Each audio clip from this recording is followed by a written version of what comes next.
في الأنبياء والمرسلين أما بعد فأعوذ بالله من الشيطان الرجيم بسم الله الرحمن الرحيم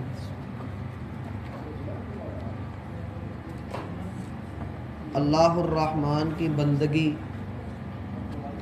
اس کی عبودیت اور اس کے سامنے عاجزی اور تذلل کا اظہار کون سے اصولوں کے مطابق ہونا چاہیے؟ اپنی پچھلی 4 ملاقاتوں میں ہم نے اس بات کی مفصل بحث پڑھی اور آج کی اس ملاقات میں ہم یہ بات پڑھیں گے کہ اللہ رب العالمین کی بندگی میں کون سی چیزیں شامل ہیں اور کن چیزوں کو انسان نے خود نکال دیا ہے۔ جب بھی کوئی شخص قانون کو اپنی خواہش پر رکھ کر پرکھتا ہے تو پھر قانون نہیں بلکہ ہرجائی بن جاتا ہے۔ اس لیے اللہ سبحانہ و تعالی نے قرآن کریم کے بیشتر مقامات پر یہ بات ارشاد فرمائی، قُلْ اطیعوا اللہ واطیعوا الرسول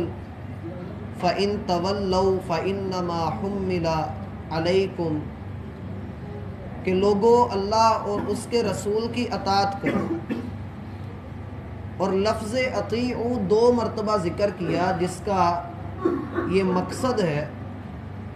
کہ جس قدر ضروری اللہ کی اطاعت ہے اس قدر وہی اللہ حکم دے رہا ہے کہ رسول کی اطاعت بھی لازمی ہے،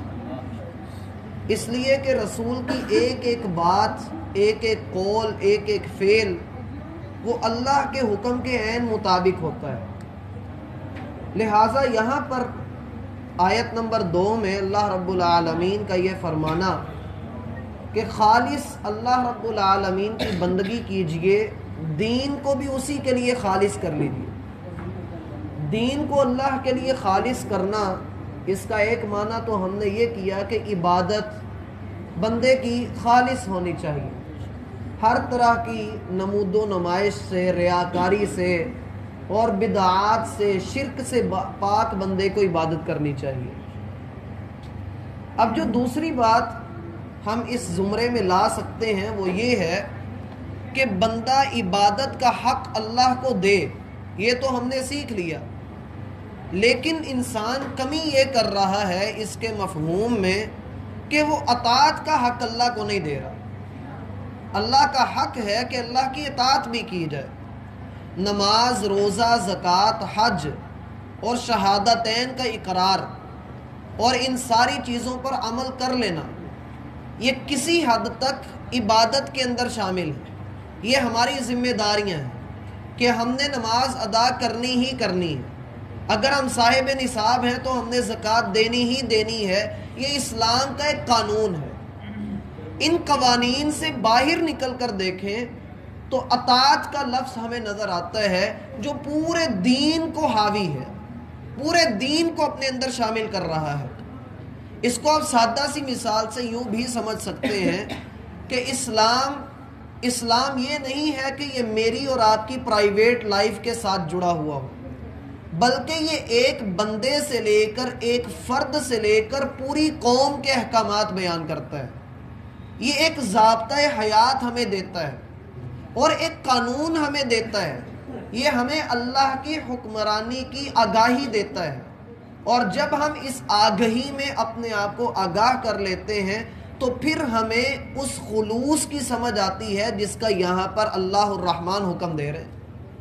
اسی لیے فرمایا کہ فَاعْبُدِ اللَّهَ مُخْلِصًا لَهُ الدِّينَ، آپ دین کو اسی کے لیے خالص کر دیجئے، پھر اللہ کی حقیقی بندگی ہوگی۔ اور اس میں یہ بات ملحوظ خاطر رہے کہ انسان ایک طرف اللہ کی بندگی کر رہا ہو لیکن دوسری طرف اس نے اپنی تجارت کے اصول اپنی مرضی کے مطابق بنائے ہوئے ہوں، ایک طرف وہ زکوٰۃ ادا کر رہا ہو، دوسری طرف وہ سود کو جائز سمجھ رہا ہو، ایک طرف وہ یہ خیال کرے کہ روزہ تقوی کا ذریعہ ہے، بھوک پیاس کا نام ہے، لیکن دوسری طرف وہ کئی لوگوں کے حق مار رہا ہو، ان کو بھوک پیاس میں مبتلا کر رہا ہو، ان کا مال چھین رہا ہو، ایک طرف وہ یہ کہے کہ حج کرنا بہت بڑی عبادت ہے، لیکن دوسری طرف حج بھی کیتی جاندے ہو، لوکاں نے مال بھی پیتی جاندے ہو، یہ معاملہ اگر وہ کرے تو اللہ الرحمن کی اطاعت وہ نہیں کر رہا۔ عبادت مجھے اور آپ کو یہ سکھاتی ہے کہ اگر آپ ہاتھ باندھ کر اللہ کے سامنے کھڑے ہوئے ہیں تو اس کا مطلب یہ ہے آپ اللہ کے غلام ہیں، اور غلام صرف ایک منٹ یا چند لمحوں کے لیے نہیں ہوتا ہے، غلام اپنی پہلی سانس سے لے کر آخری سانس تک مالک کا ہی ہوتا ہے۔ مالک اس کو جس حال میں رکھے، جس رستے پر چڑھائے اور جو بھی اس کو حکم دے، غلام کے اوپر لازم ہے کہ وہ یہ کام کرے، اور اگر وہ نہیں کرتا تو نام کا جتنا مرضی وہ کہے کہ میں عبداللہ، عبد الرحمن، عبد الرحیم، عبد الشکور ہوں، وہ اللہ کا کچھ بھی نہیں لگتا، وہ اللہ کا مخلص بندہ ہے ہی نہیں۔ اس لیے میں نے کل بھی اپنے سبق کے آخر پر یہ بات اشارتاً کہی تھی کہ یہ جو آیت ہے یہ پورے دین کو شامل کر رہی ہے، پورے دین کا خلاصہ اس آیت کے اندر بیان کیا جا رہا ہے۔ اور اخلاص کی تعریف پھر ذہن میں رکھ لیجئے کہ ایسا عمل ہے کہ جس میں ہر طرح کی ملاوٹ کو دور کر دیا جائے، ہر طرح کی گندگی کو دور کر کے پھر بندہ اللہ سبحانہ و تعالیٰ کے سامنے آئے۔ جہاں تک معاملہ ہے ایک فرد کی زندگی کا، ایک عام آدمی کی زندگی کا، اسلام اس کو جو تعلیمات دے رہا ہے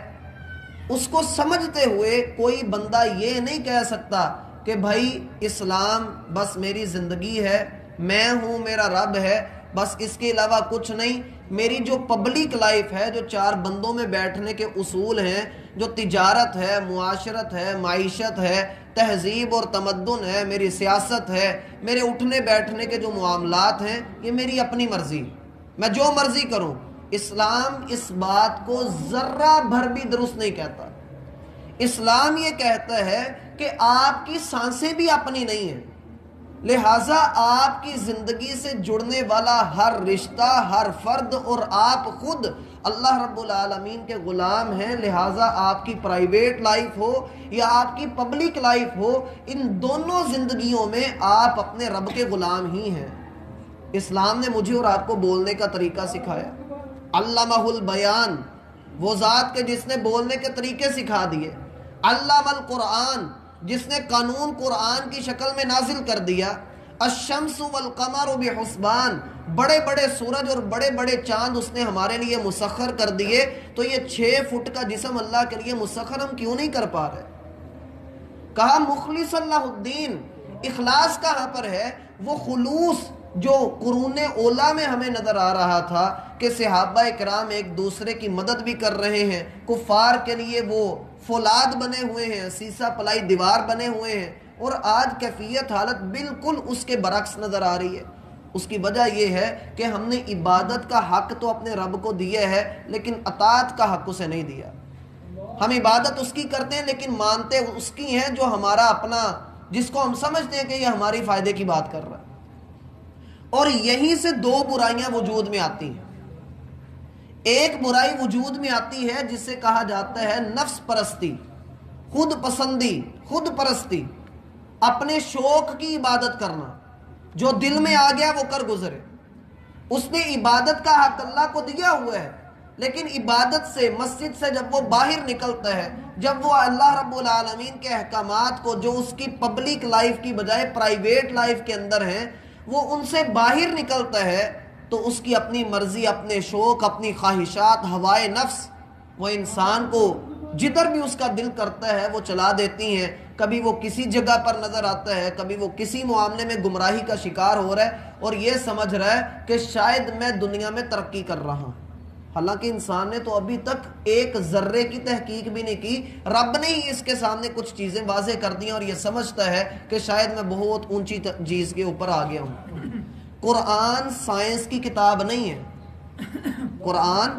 سائنس کی کتاب نہیں ہے، قرآن اشاروں کی کتاب ہے جو اشارے کنائے میں ہم جیسے عقل مندوں کو سمجھاتی ہے۔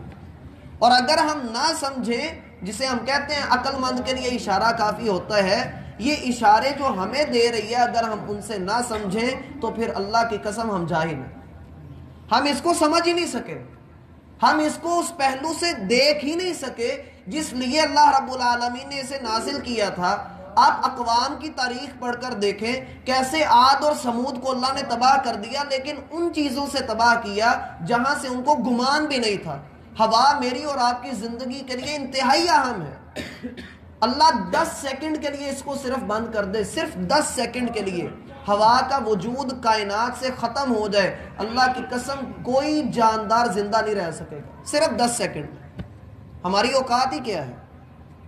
اور جب انسان اپنی نفس پرستی میں مبتلا ہوتا ہے پھر اس کو خیال نہیں رہتا کہ وہ کون سے گناہ کر رہا ہے، دنیا اس کے لیے کھول دی جاتی ہے اور وہ یہ سمجھتا ہے کہ شاید کوئی بھی مجھے نہیں دیکھ رہا، ایون کہ اللہ بھی نہیں دیکھ رہا، اسی لیے تو میرے لیے دنیا کھل رہی ہے۔ اور اس حوالے سے ایک واقعہ آتا ہے کہ ایک بادشاہ کو خواب آیا کہ ایک آدمی نے قبرستان میں ایک مردے کے ساتھ منہ کالا کیا ہے۔ بادشاہ نے خواب میں دیکھا کہ کوئی کہنے والا کہہ رہا ہے کہ اس آدمی کو اپنا وزیر مقرر کر لو، اس نے وجہ جاننا چاہی تو خواب ٹوٹ گیا۔ بادشاہ نے اپنے سپاہیوں کو مقررہ جگہ پر بھیجا، وہاں پر اس آدمی کو پکڑ کر بادشاہ کے سامنے پیش کیا گیا۔ بادشاہ کہنے لگا کہ آج سے تم میرے وزیر ہو۔ وہ آدمی بڑا خوش ہوا۔ اگلی رات پھر بادشاہ کو خواب آیا، بادشاہ نے پوچھا کہ اس کی وجہ کیا ہے، اس آدمی کو میرا وزیر کیوں مقرر کیا گیا؟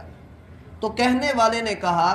اس لیے اسے تیرا وزیر مقرر کیا ہے کہ اس نے اپنی خواہش کے ساتھ ایک الٹا کام کیا، رات کے اندھیرے میں چھپ کر کیا، اب ہم اس کو تیرا وزیر اس لیے لگا رہے ہیں کہ اس کو پوری زندگی عیش کی زندگی ملے، یہ توبہ کی طرف آ ہی نہ سکے، اور جب یہ توبہ کی طرف نہیں آئے گا تو کل قیامت والے دن اس مردے کا ہاتھ ہوگا اور اس کا گریبان ہوگا، پھر اللہ انصاف کریں گے۔ گناہ کے بعد اگر بندے کے اوپر کوئی خوشحالی آ رہی ہے، کوئی آسانی ہو رہی ہے، ایون کہ کوئی پکڑ بھی نہیں ہو رہی، تو میرا بھائی تھوڑا سا بندے کی فرقی گھومنی چاہیے کہ میرے ساتھ ایسا کیوں ہو رہا ہے، کیوں میرے لیے دنیا میں آسانیاں ہو رہی ہیں، کہیں میں توبہ سے دور تو نہیں کیا جا رہا۔ اللہ فرماتے ہیں سنستدرجہم من حیث لا یعلمون، ہم ان کو ایسی جگہ سے گھیر رہے ہیں جہاں سے ان کو بھی نہیں پتا، ہم ان کو ایسی جگہ سے پکڑنے والے ہیں کہ جہاں سے ان کو معلوم ہی نہیں ہے۔ بادل آئے تھے اور قوم عاد نے دیکھ کر کہا تھا کہ یہ ہماری کھیتیوں کو لہلہا دیں گے، بڑی ہماری فصل ہوگی، لیکن اسی بادل سے جب قطروں کی جگہ پر آگ کے شرارے اترے، اللہ فرماتے ہیں سبھی کو ہم نے ہلاک کر کے رکھ دیا۔ وہاں سے عذاب آتا ہے جہاں سے بندے کو پتہ بھی نہیں ہوتا۔ اللہ کا اصول ہی ہے وَذَرْنِي وَالْمُكَذِّبِينَ أُولِي النَّعْمَةِ وَمَهِّلْهُمْ قَلِيلًا، چھوڑ دیجئے مجھے بھی اور ان جھٹلانے والوں کو بھی، میں دیکھتا ہوں ان کو تھوڑی سی مہلت کے بعد، دیکھیں میں ان کو کیسے پکڑ کر جکڑوں گا اور پھر ان کو کیسی کیسی جگہوں پر چڑھاؤں گا۔ سورۃ المدثر کا مطالعہ کیجئے، سَأُرْهِقُهُ صَعُودًا، میں اس کو ایسی گھاٹی پر چڑھاؤں گا کہ اس کا سانس پھولنے لگے گا۔ دنیا کی اتنی بلندیاں رب دے دیتا ہے، بعد میں جب رب سیڑھی کھینچتا ہے تو بندے کو رگڑے تو کیا، بندے کا نام و نشان بھی باقی نہیں رہتا۔ فرعون کو آخری وقت تک نہیں پتہ لگنے دیا کہ یہ جو رستہ ہے تیری تباہی کا رستہ ہے، وہ بھی اسی رستے پہ چل نکلا، لیکن جب پانی آپس میں ملا تب کہنے لگا میں توبہ کرتا ہوں، وہ توبہ نہیں ہوتی۔ اس لیے میرا بھائی خلوص اپنی عبادت اور اپنی اطاعت کے اندر بھی لانا لازمی ہے۔ عبادت میں خلوص ڈھیروں ہو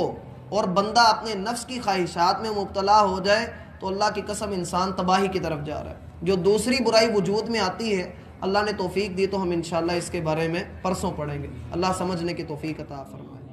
الانبیاء والمرسلین